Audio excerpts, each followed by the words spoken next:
பாருங்க ஐயா, இன்னைக்கு எம்ஜிஆர் ஆளுக்கு சிவாஜி ஆளுக்குன்னு சொல்லி அடிச்சுக்கிடுதும் பிடிச்சிக்கிடுதும் இது மாதிரி அவங்களுக்குள்ள அப்படி இருந்தது ஐயா. அவங்க 2 பேரும் எத்தனை முறை ஒருத்தருக்கு ஒருத்தர் கட்டி போண்டிருக்காங்க தெரியுமா?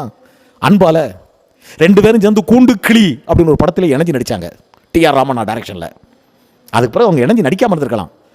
எங்கிருந்தோ எம்ஜிஆர் சிவாஜி நடிப்பை ரசிப்பார், எங்கிருந்தோ சிவாஜி எம்ஜிஆர் படத்தை பார்த்து ரசிப்பார். நெஞ்சில் நான் எம்ஜிஆர் ஆளு, நான் சிவாஜி ஆளுன்னு சொல்கிறீங்களே, வசந்த மாளிகையை பலமுறை பார்க்காத எம்ஜிஆர் ரசிகன் எவனேனும் உண்டா? அப்படி இருந்தால் நீ எம்ஜிஆர் ரசிகனே இல்லை. அடிமை பெண்ணை பலமுறை பார்க்காத சிவாஜி ரசிகர்கள் உண்டா? அப்படி இருந்தால் நீ சிவாஜி ரசிகனும் இல்லை. அவங்க 2 பேரும் அப்படி வாழ்ந்தாங்க. எத்தனை முறை எம்ஜிஆர் சிவாஜிக்கு உதவி செய்திருக்கிறார் தெரியுமா? எத்தனை முறை எம்ஜிஆரை இழந்து சிவாஜி அழுதிருக்கிறார் தெரியுமா? எம்ஜிஆரின் நடிப்பை பாராட்டி சிவாஜி கொடுத்த விருது. அந்த மேடையில் நடிகர் திலகம் மக்கள் திலகத்துக்கு கொடுக்கும் போது ஒரு போட்டோ எடுத்தாங்கல்ல, அந்த போட்டோவை இப்ப சிவாஜி கணேசனுடைய மணி மண்டபத்தில் வச்சிருக்காங்க பாருங்க. பிறந்த நாட்டாலும் பேசும் மொழியாலும் மட்டும் நாம் ஒன்றுபட்டவர்கள் அல்ல, பிறந்த ஊராலும் வாழ்ந்த முறையாலும் ஒன்றுபட்டவர்கள்.